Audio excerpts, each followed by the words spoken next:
Hello friends, मैं धीरज। आप सभी को हमारी यूट्यूब चैनल धीरज स्टडी स्ट्रीम में स्वागत है। आज हम आप लोगों के लिए लेकर आए हैं 12th साइकोलॉजी अर्थात मनोविज्ञान का क्रेश कोर्स, जो कि सेट 5 है और वह भी गेस क्वेश्चन है। क्या है? गेस क्वेश्चन है और सेट नंबर 5 है और मोस्ट इंपॉर्टेंट ऑब्जेक्टिव क्वेश्चन है। यदि आप सेट 1, सेट 2 और सेट 3 और सेट 4 नहीं देखे हैं तो आप देख लीजिए। उसके साथ साथ सब्जेक्टिव वाला भी वीडियो आप देख लीजिए। सभी आपको 2020 एग्ज़ाम के लिए बहुत ही इंपॉर्टेंट है। ठीक है, तो चलते हैं प्रश्न पर चले आए हैं और ये प्रश्न आपका सेट 4 का है और उसके लास्ट में ये प्रश्न आपको पूछा गया था, जिसका जवाब आपको कमेंट बॉक्स में देना था। तो बहुत सारे फ्रेंड्स दिए थे, तो सुनिए। निम्नलिखित में कौन सा अमूर्त अस्थायी भाव है? तो ये आदर होगा। मतलब पहले समझ आइए मूर्त और अमूर्त क्या होता है। जो हम सही से देख पाते हैं उसे मूर्त को कहते हैं और जिसको हम महसूस करते हैं, फीलिंग करते हैं, उसको अमूर्त कहते हैं। सिंपल सी बात। तो यहाँ पर आदर ये अमूर्त अस्थायी भाव मतलब अस्थायी भाव है। चलते हैं अब प्रश्न संख्या सेट नंबर 5 के पहला नंबर पर। पहला नंबर प्रश्न चले हैं। इसमें बोला है क्लाइंट केंद्रित चिकित्सा। क्लाइंट केंद्रित चिकित्सा विधि के प्रति घृणा, ईर्ष्या आदि को दिखलाता है। तो ये ऋणात्मक अवतरण को दिखलाता है। ठीक है, क्लाइंट केंद्रित चिकित्सा विधि के प्रति घृणा, ईर्ष्या आदि को दिखलाता है। तो क्या चीज़ को दिखलाता है? तो ये ऋणात्मक अवतरण मतलब अर्थात क्लाइंट चिकित्सक में मतलब क्लाइंट केंद्रित चिकित्सा में ये घृणा और ईर्ष्या मतलब ये सब क्या है? ऋणात्मक है ना। ऋणात्मक मतलब निगेटिव चीज़ है। घृणा, ईर्ष्या ये सब निगेटिव चीज़ें हैं। तो क्या दिखाएगा? निगेटिव अवतरण दिखाएगा। इसमें धनात्मक का कोई नाम ही निशान नहीं है। चलते अगले नंबर प्रश्न पे। प्रश्न संख्या 2 पर चले हैं। प्रश्न संख्या 2 में क्या बोल रहा है? इनमें से कौन मनोविश्लेषण विधि से संबंधित नहीं है? मनोविश्लेषण विधि से संबंधित नहीं है। तो कौन संबंधित नहीं है? तो इसमें मुक्त साचर्य या क्रमिक विसंवेदीकरण या स्वप्न विश्लेषण या स्थानांतरण की अवस्था। तो इसमें कौन मनोविश्लेषण विधि से संबंधित नहीं है? तो क्रमिक विसंवेदीकरण ये संबंधित नहीं है। ठीक है, तो ऑप्शन बी होगा। ये सेट में थोड़ा हार्ड प्रश्न है और सिंपल भी प्रश्न है। तो आपको साइकोलॉजी में ऐसा ही प्रश्न पूछा जाता है। तो आप इस प्रश्न से मतलब डरिए नहीं, निगलेक्ट मत कीजिए। सभी प्रश्न को कम से कम देखिए, उसको एक बार कम से कम याद कीजिए। यही सब प्रश्न आपको एग्जाम में पूछा जाएगा। साइकोलॉजी का प्रश्न ऐसा ही होता है। ठीक है, तो आपको निगलेक्ट नहीं करना है, ये भी आप माइंड में रखिए। चलते हैं अगले नंबर प्रश्न पे। 3 नंबर प्रश्न और ये 3 नंबर प्रश्न पर है क्या? उद्बोधक चिकित्सा। आप समझिए, उद्बोधक चिकित्सा को प्रतिपादित किसने किया? बहुत इंपॉर्टेंट है। उद्बोधक चिकित्सा को प्रतिपादन किसने किया? तो ये सिगमंड फ्राइड ने किया था। ठीक है, उद्बोधक चिकित्सा को किसने प्रतिपादित किया मतलब किसने लागू किया था? तो सिगमंड फ्राइड ने किया था। चलते हैं 4 नंबर प्रश्न में। 4 नंबर प्रश्न पहले समझिए, उसके बाद उत्तर पर चलते हैं हम। तो इसमें व्यवहार चिकित्सा की प्रविधि जिसमें वास्तविक परिस्थिति में रोगी में काफ़ी मात्रा में चिंता उत्पन्न कर दी जाती है, उसे क्या कहा जाता है? मतलब व्यवहार चिकित्सा की वह प्रविधि, वह विधि जिसमें वास्तविक परिस्थिति में मतलब जो स्थिति चल रहा है वह स्थिति में रोगी में काफ़ी मात्रा में चिंता उत्पन्न कर देती है। मतलब रोगी जाता है व्यवहार चिकित्सा में, रोगी जाता है किसी डॉक्टर से संपर्क करने दिखाने के लिए, तो उसमें वास्तविक परिस्थिति में जो स्थिति रहता है, जो रोगी के जो प्रॉब्लम रहता है, वह प्रॉब्लम उपचार उसका डॉक्टर करता है। तो वह उपचार डॉक्टर को देखकर वह रोगी क्या होता है? अधिक मात्रा में चिंता उत्पन्न करने लग जाता है। तो उसे क्या कहते हैं? तो उसे क्या कहते हैं? तो यहाँ पर फ्लडिंग मतलब फ्लडिंग का शिकार रहता है। ठीक है, तो ऑप्शन ए होगा फ्लडिंग का। 4 का क्या हो जाएगा? ए हो जाएगा। चलते हैं 5वां नंबर प्रश्न में। 5 नंबर प्रश्न में क्या है कि क्रमबद्ध असंवेदीकरण का प्रतिपादन किसने किया? इसमें आपको अधिक किसने प्रतिपादित किया, किसने खोज किया, यही सब अधिकतर दिया हुआ साइकोलॉजी में। तो क्रमबद्ध असंवेदीकरण का प्रतिपादन किसने किया? तो आपका क्या हो जाएगा? ये साल्टर और वुल्फ। ठीक है, साल्टर और वुल्फ। तो आप कम से कम याद रखिए, अपने माइंड में रखिए। याद कीजिएगा तो याद नहीं होगा, बस माइंड में इसको रखिए। कोई ना कोई ट्रिक बना लीजिए आप और अपने उस ट्रिक के थ्रू याद रखिए। ठीक है, हम भी ऐसे ही आप लोगों को मतलब समझकर पढ़ाते हैं। तो क्रमबद्ध असंवेदीकरण का प्रतिपादन किसने किया? तो साल्टर और वुल्फ ने किया। चलते हैं 6 नंबर। वैसे आपको बता दूं, मेरा भी 12th का उस समय में साइकोलॉजी ही सब्जेक्ट था, ठीक है। तो इससे संबंधित हमें पता है क्या पूछा जाता है, क्या नहीं पूछा जाता। हम कैसे तैयारी किए थे साइकोलॉजी का, हम भी जो जिससे के लिए आप लिए थे साइकोलॉजी, उसी के लिए हम भी लिए थे। आप बात को समझ गए होंगे।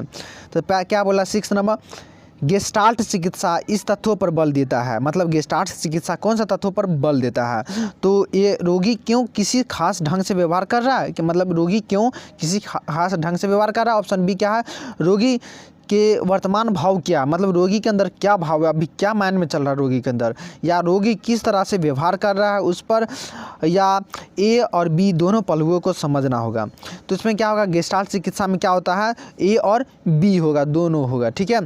तो रोगी क्यों किसी खास ढंग से व्यवहार कर रहा है, मतलब क्यों रोगी किसी को देखकर आता है, रोगी जो प्रॉब्लम होता है, क्षतिग्रस्त रहता है रोगी, उसको देखकर मतलब कोई मतलब डॉक्टर है उससे बहुत बढ़िया तरीके से बात करेगा। और दूसरा, रोगी के माइंड में अलग अलग उसके थ्रू अलग अलग बात चलता रहेगा। तो ये गेस्टाल्ट चिकित्सा के अंतर्गत होता रहता है, ये साइकोलॉजी भाषा है, ठीक है। चलते हैं 7 नंबर प्रश्न। 7 नंबर प्रश्न क्या है कि रेशनल इमोटिव चिकित्सा, रेशनल इमोटिव चिकित्सा का प्रतिपादन किसने किया? तो अल्बर्ट इल्लिस ने किया था, ठीक है। ऑप्शन डी होगा, अल्बर्ट इल्लिस ने किया था रेशनल इमोटिव चिकित्सा का प्रतिपादन। चलते हैं 8 नंबर प्रश्न। 8 नंबर प्रश्न क्या बोल रहा है कि मनोगत्यात्मक चिकित्सा का प्रतिपादन किसने किया? मनोगत्यात्मक चिकित्सा का प्रतिपादन किसने किया? तो फ्रायड ने किया। ऑप्शन बी हो जाएगा 8 का। चलते हैं 9 नंबर प्रश्न। 9 नंबर प्रश्न में क्या बोल रहा है कि इनमें कौन मानवतावादी अस्तित्वपरक चिकित्सा की प्रविधि नहीं है? इनमें कौन मानवतावादी अस्तित्वपरक चिकित्सा की प्रविधि नहीं है? तो ए है सकारात्मक प्रबलन और टोकन इकोनॉमी, बी है उद्बोधक चिकित्सा, सी है गेस्टाल्ट चिकित्सा, या डी है सेवार्थी चिकित्सा। तो अब ये सभी चीज़ को मतलब ये और ये तीनों चीज़ पर वीडियो पर लिए हुए हैं। तो बताइए कौन सा होगा, सोचिए माइंड में, नहीं सोचे तो आपको अभी बता दिए यही होगा, ठीक है। तो सकारात्मक प्रबलन और टोकन इकोनॉमी होगा, जो मानवतावादी अस्तित्वपरक की चिकित्सा की प्रविधि नहीं है, ठीक है। तो देखिए नहीं है, ये नहीं है, बाकी ये तीनों है, उद्बोधक चिकित्सा, गेस्टाल्ट चिकित्सा और सेवार्थी केंद्रीय चिकित्सा मानवतावादी अस्तित्वपरक में आता है। इसी के थ्रू उद्बोधक चिकित्सा, गेस्टाल्ट चिकित्सा मतलब ये डॉक्टर और रोगी के बीच में एक तरह से व्यवहार का संबंध होता है इसमें। चलते हैं अगला नंबर प्रश्न पे। 10 नंबर प्रश्न में चले हैं। 10 नंबर प्रश्न में क्या बोल रहा है कि गेस्टाल्ट चिकित्सा एक तरह का क्या है? तो गेस्टाल्ट चिकित्सा क्या समूह चिकित्सा होगा, या व्यक्तिगत चिकित्सा होगा, या अंशतः समूह तथा अंशतः व्यक्ति चिकित्सा, न समूह चिकित्सा न व्यक्तिगत चिकित्सा होगा? तो देखिए गेस्टाल्ट चिकित्सा एक तरह का समूह चिकित्सा है। तो ऑप्शन ए होगा, समूह चिकित्सा गेस्टाल्ट चिकित्सा कहलाता है। इसमें रोगी को पूरा समूह बनाकर इसमें सभी का चिकित्सा किया जाता है। चलते हैं 11 प्रश्न में। 11 प्रश्न क्या बोल रहा है कि मनोविश्लेषणात्मक चिकित्सा में सर्वाधिक महत्वपूर्ण है। मनोविश्लेषणात्मक चिकित्सा में सबसे ज़्यादा क्या चीज़ महत्वपूर्ण है? तो ये स्वप्न विश्लेषण, ठीक है। तो मनोविश्लेषणात्मक चिकित्सा में सर्वाधिक महत्वपूर्ण है स्वप्न विश्लेषण। चलते हैं 12 प्रश्न में।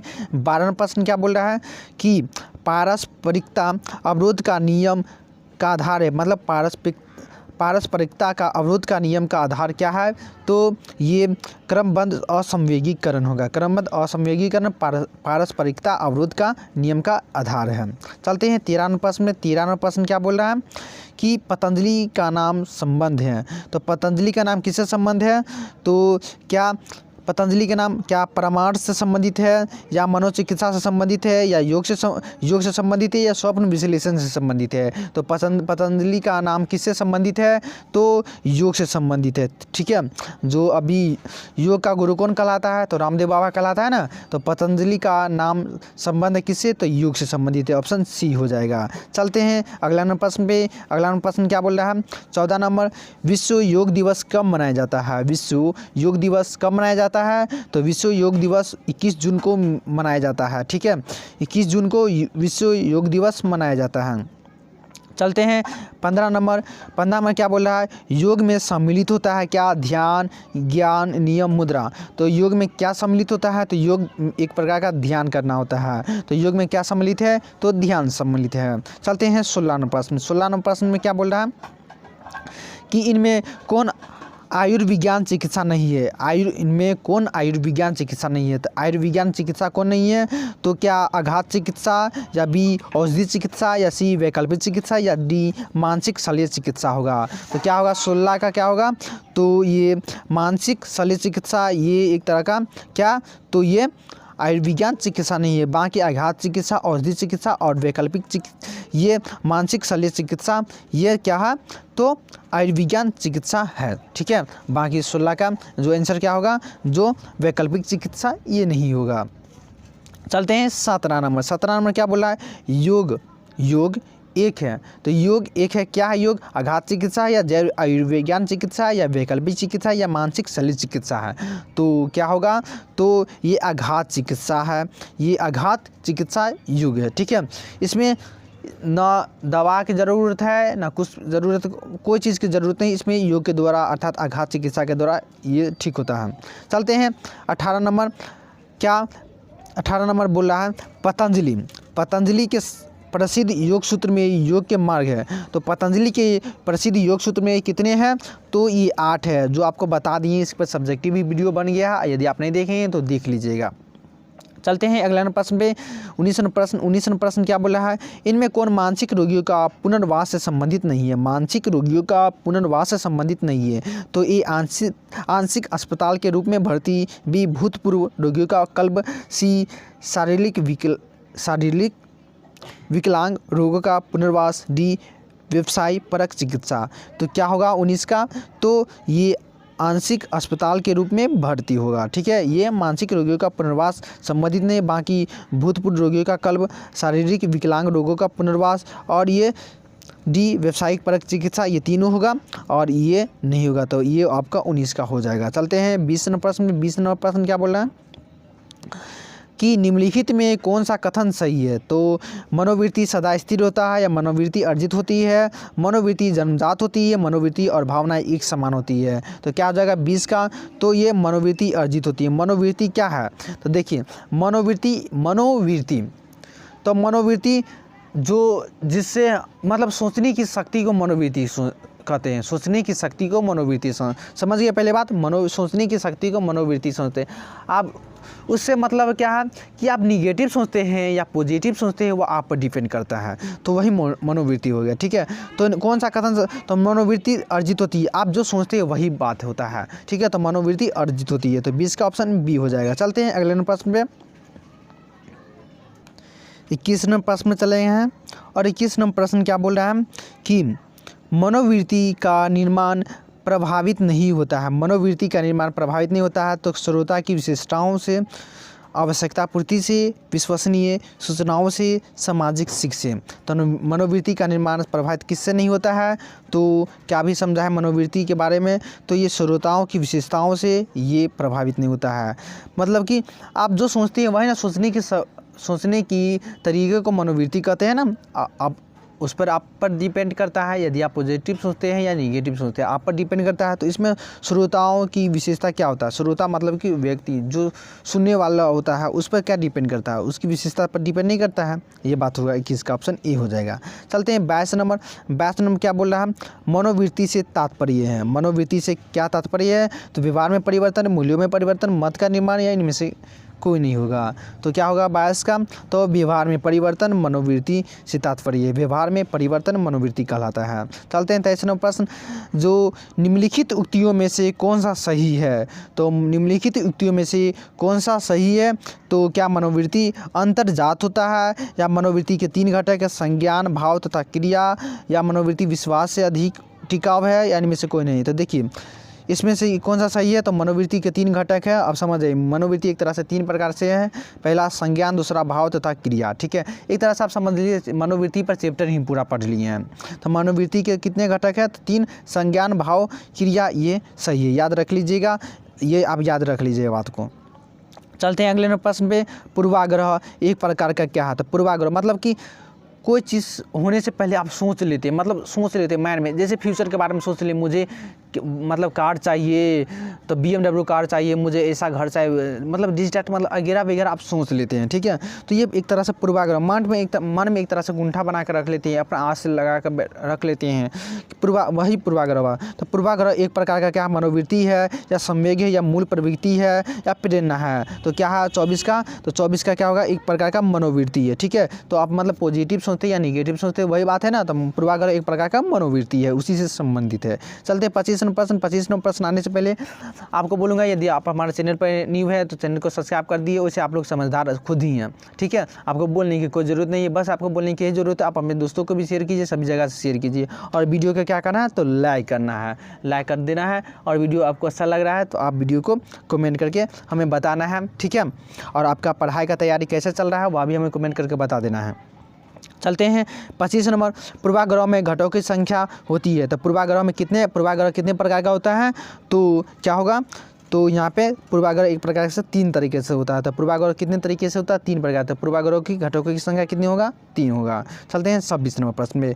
26 नंबर प्रश्न क्या बोल रहा है कि मनोवृत्ति विकास सर्वाधिक प्रभावित होता है। मनोवृत्ति के विकास सर्वाधिक प्रभावित होता है किससे, जाति से, परिवार से, आयु से या बुद्धि से।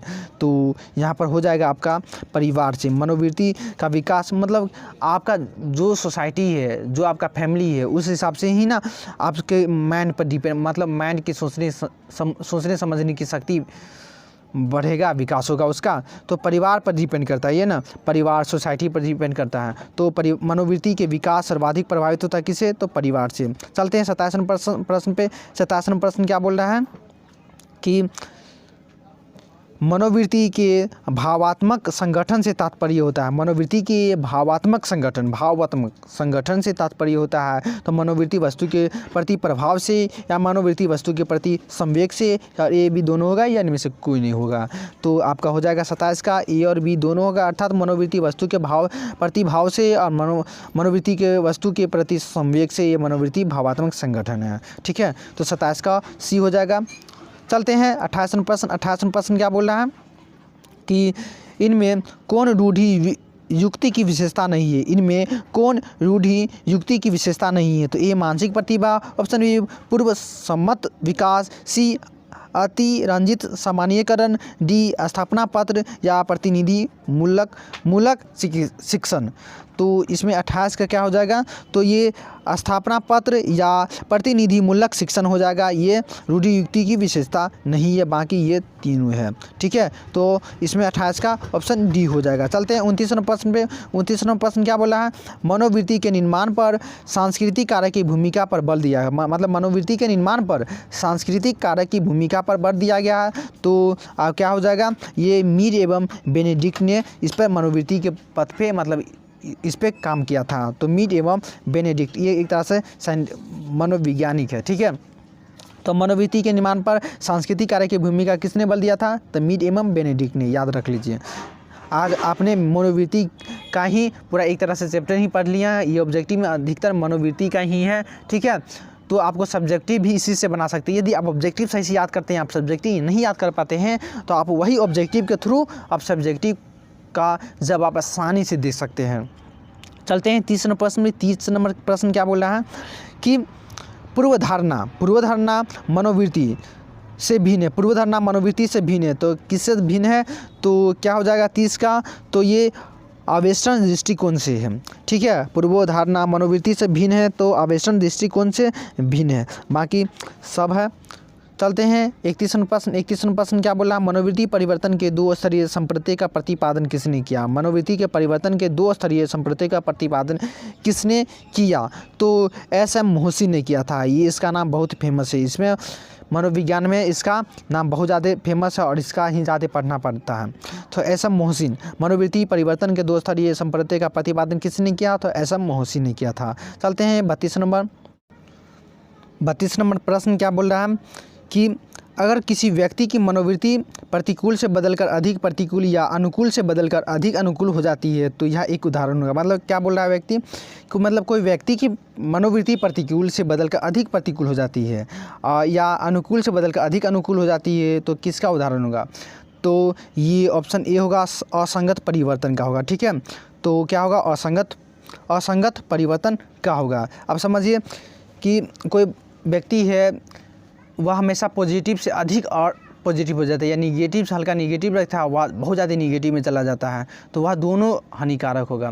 मतलब आप अधिक खा लीजिए उससे भी ज़्यादा मतलब गलत असर होगा, और कम खाइए उसका भी गलत नतीजा निकलेगा। तो वही बात है, मतलब जो अब जैसे वेदर है, वेदर हमेशा ही चेंज होता रहता है, तो मतलब हमेशा एक ही प्रतिकूल में नहीं रहना है, हमेशा चेंज ही, मतलब कि जो स्थिति है वही स्थिति के अनुसार ढलना होगा। तो वही बात है, तो ये असंगत परिवर्तन का होगा। तो 32 का ऑप्शन ए होगा। चलते हैं अगले प्रश्न। आप देखिए 33 नंबर स्कीमा एक है। स्कीमा एक है किसका? तो ये 33 का हो जाएगा, ये मानसिक संरचना का होगा। ऑप्शन ए होगा। स्कीमा एक प्रकार का एक मानसिक संरचना है। मानसिक संरचना, स्कीमा मतलब माइंड में जो चलता रहता है वही बात है स्कीमा। तो 33 का ए हो जाएगा। चलते हैं 34वां प्रश्न। 34वां प्रश्न में चले हैं। 34वां प्रश्न बोल रहा है किसी विशेष समूह के प्रति नकारात्मक अभिवृत्ति को कहते हैं। तो अभिरुचि या अभिक्षमता या पूर्वाग्रह, या इनमें से कोई नहीं होगा। तो किसी विशिष्ट समूह के प्रति नकारात्मक अभिवृत्ति को पूर्वाग्रह कहते हैं। तो 4 आप पढ़ लिए हैं मनोवृत्ति और पूर्वाग्रह के बारे में। तो क्या किसी विशिष्ट समूह के प्रति नकारात्मक अभिवृत्ति को क्या कहते हैं? तो पूर्वाग्रह। चलते हैं 35वां प्रश्न। 35वां प्रश्न क्या बोला है उसका चलेंगे टास्क की ओर। इसमें बोला है 35 नंबर रूढ़ि युक्तियों का सर्वप्रथम प्रयोग किया। तो रूढ़ि युक्तियों का सर्वप्रथम प्रयोग किसने किया था? तो ये वाल्टर लिपमैन ने किया था। ठीक है, तो 35 का ऑप्शन सी होगा। तो आपको वीडियो कैसा लगा वो हमें कमेंट बॉक्स में जवाब दे दीजिएगा। चलते हैं आप टास्क की ओर। टास्क क्या बोला कि यदि कोई भी बालक सीखना शुरू करता है, मतलब कोई भी बालक सीखना कब शुरू करता है? तो ऑप्शन ए जब उसी विद्यालय में प्रवेश दिलाया जाता है, या जब वह बोलना शुरू करता है, या जब वह घर से बाहर निकलता है, या अपने जन्म से ही बोलना शुरू करता है, मतलब सीखना शुरू करता है। तो इसमें इसका जवाब आपको कमेंट बॉक्स में देना है। तो मिलते हैं आपको अगले वीडियो में।